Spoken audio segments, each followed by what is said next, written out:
Bonjour, voici donc sur la partie du premier tour de jeu de jeu Dimensional Matter Academy.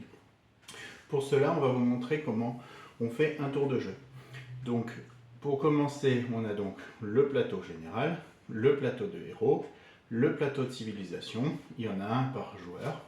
Donc là, sur ce cas-là, j'ai la civilisation du Seigneur des Anneaux. Donc, on commence par s'installer. On a donc 0 village, 0 source d'eau, 0 paysan à chaque tour, 0 carrière de pierre, 0 d'or, bien sûr, 0 élite et 0 maximum. Comme vous le voyez, à cet endroit-là, on gagne 3 paysans. Donc on commence avec 3 paysans qui sont actifs, qu'on pose sur notre plateau de héros. On va devoir choisir un héros. Pour cette partie-là, je vais commencer avec Denethor, qui sera mon premier héros. Comme vous le voyez, Denethor, il est ici, et on le retrouve en départ à cet endroit-là. Donc là, je peux commencer. On peut commencer par la phase 1. La phase 1, comme vous le voyez, on retourne une carte de quête. Donc on a l'histoire de la quête, et on a les missions à faire. Dans le cadre de cette quête, on va d'abord devoir relier un héros. Je dois commencer avec le héros bleu, donc bien Denethor, j'ai bien respecté la consigne. Et après, je vais devoir relier Denethor à une carrière de pierre. Et pour cela, à mon premier tour de jeu, je vais devoir faire ça. Et à la fin, au niveau de la phase 3, j'ai révélé ma première vraie quête, où vous le voyez, il y a le texte, la figure à réaliser. Si on réalise, on a ce bonus-là. Si on ne réalise pas, on a ce malus-là. Donc maintenant, mon premier tour de jeu est fait. J'ai récolté autant de paysans, je n'en ai pas. Autant de pierres, je n'en ai pas. Autant d'or, je n'en ai pas. On passe donc à la phase numéro 2. À la phase numéro 2, je dois donc incliner un des paysans que j'ai, un des 3. Et après, j'ai la possibilité soit d'aller chercher 2 pièces d'or, soit d'aller chercher 2 pierres, soit de construire un bâtiment, mais pour cela il faut des paysans et des pierres ou de l'or. Je n'ai ni l'un ni l'autre, on commence avec 0. Ou alors faire un chemin. Un chemin, c'est 2 cases. On a une entrée, une sortie, jusqu'à 2 cases. Donc on peut faire ce chemin comme ça, soit cette forme-là, soit cette forme-là. On est libre à sa manière, et on peut aussi, si on le souhaite, faire le chemin jusqu'à une case, si par exemple on est bloqué dans un angle ou quelque chose d'autre. On peut aussi créer un troisième embranchement. Par exemple, là vous voyez, on avance de 2 cases, on a une entrée, une sortie. Si je veux faire une troisième sortie, c'est une action.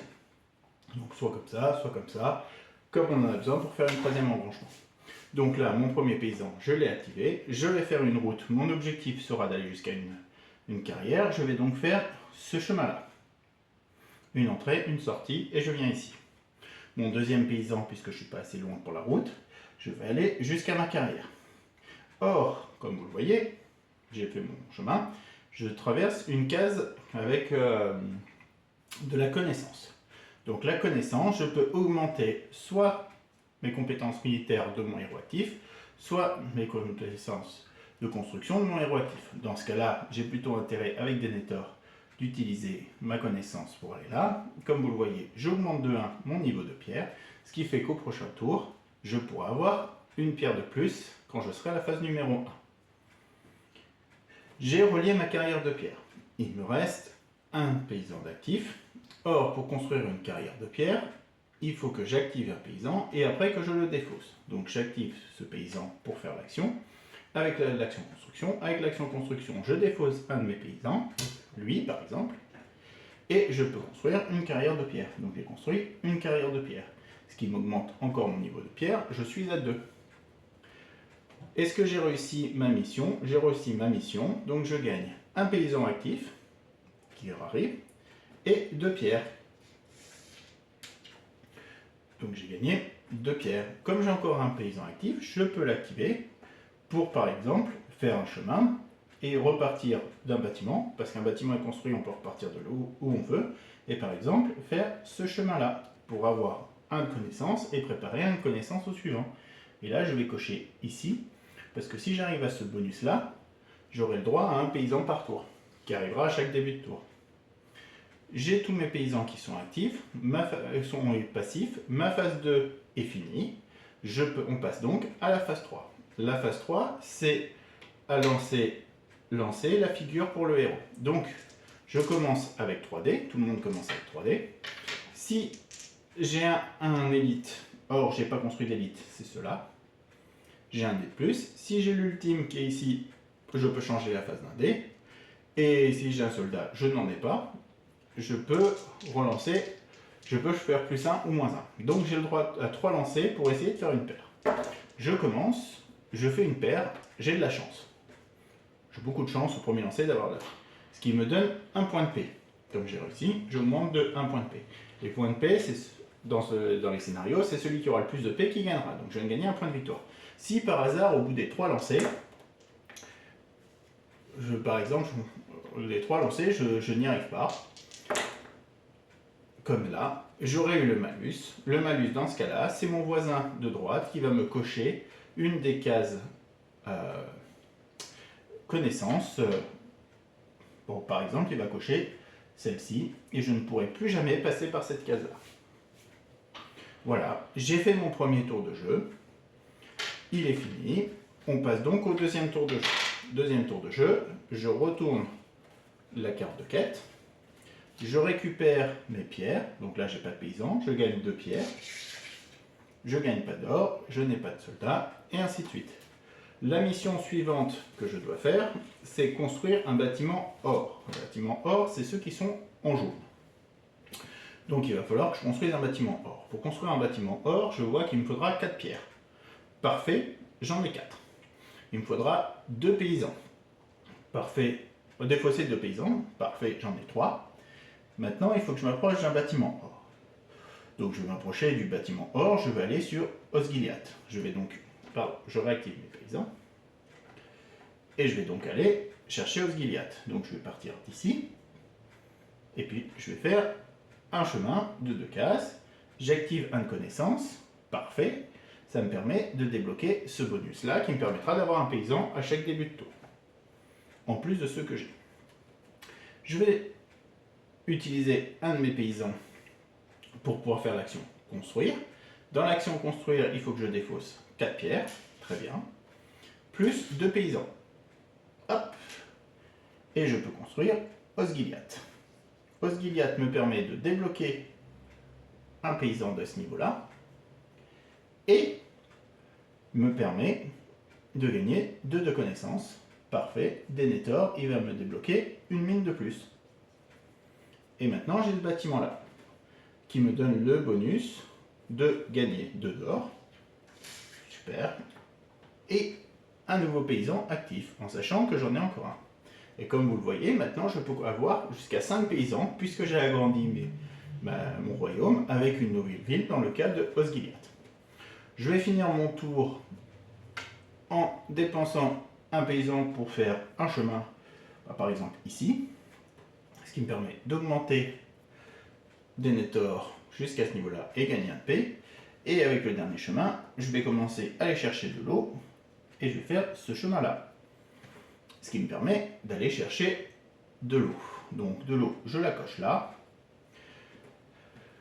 Je la coche là. On est à la fin de mon tour. Que ce coup-là, je dois faire une suite. J'ai toujours 3D puisque j'ai mon royaume et je n'ai pas de vert ni d'autres bonus. Je lance mes 3D, je dois faire une suite. J'ai vraiment beaucoup de chance. Donc là, je gagne un 2P et je récupère un paysan. Si jamais je n'y étais pas arrivé, voilà, sur mes 3 lancers, j'arrive pas à faire une suite. Un de mes partenaires de jeu aurait été de cocher un des soldats que j'aurais pu faire. Donc par exemple, il aurait pu me cocher celui-ci. Et avec Denethor, je n'aurais jamais pu aller chercher le soldat qui est ici. La partie va continuer, on va avoir un tour 3, on va avoir un tour 4, ainsi de suite. Qu'est-ce qui va être important à faire? Et qui va être important, c'est d'aller chercher des troupes pour avoir des dés supplémentaires. Comme vous vous en doutez, à la dernière mission, on a besoin de 4 dés. Là, je n'en ai que 3, je n'y arriverai pas. Donc il faut que j'aille chercher un des soldats verts. Pour les soldats verts, le premier me coûtera une pièce d'or et un paysan. Le deuxième me coûtera un paysan et 3 pièces d'or, puis 5 pièces d'or, puis 7 pièces d'or. Plus on a de troupes, plus c'est compliqué de les entretenir. On va aussi aller chercher un autre héros. Comment on va chercher un autre héros? Eh bien, en faisant notre chemin, si on arrive à la portée du héros, on débloque notre héros. Théoden nous rejoint et on a un autre héros pour pouvoir mettre notre connaissance et avoir les bonus. Par exemple, Théoden, je pourrais mettre mes bonus de connaissance par ici pour aller débloquer le soldat ou une relance plus loin. À la fin de tous les tours, on compte les nombres de points de paix et on regarde qui a gagné. Selon les scénarios, là on voit qu'on est sur du compétitif, chacun joue dans sa zone et ne peut pas ou presque pas intervenir chez son adversaire. Le seul moyen d'intervenir, c'est quand il rate une mission où on va intervenir sur son plateau, ou alors dépenser un de ses soldats pour faire plus 1, moins 1 sur un de ses dés, ce qui lui permet de, s'il avait une réussite, de ne pas avoir cette réussite. En sachant que le nombre de soldats est limité à 2 et que vous pouvez en avoir beaucoup plus, il est plutôt intéressant de les utiliser. Dans les autres scénarios, on peut avoir des scénarios coopératifs, où là, c'est l'ensemble des joueurs qui doivent battre certains monstres et débloquer certaines missions pour pouvoir réussir à pacifier la raison. Dans d'autres, on va pouvoir aller détruire son adversaire. Dans les suivantes, on a des petites missions différentes pour le scoring de façon différente, avec chacun des objectifs cachés. Par exemple, celui qui aura le plus de mines gagnera des points de victoire. Et ainsi de suite. Comme vous pourrez le voir dans nos règles, on a jusqu'à 8 scénarios aujourd'hui qui sont totalement différents et qui donnent une façon de jouer totalement distincte, même si on reste sur les plateaux, la gestion du royaume est fixe, mais après tout ce qui se passe et les interactions avec les autres joueurs sont faites par les scénarios. Je vous remercie, bonne journée, au revoir.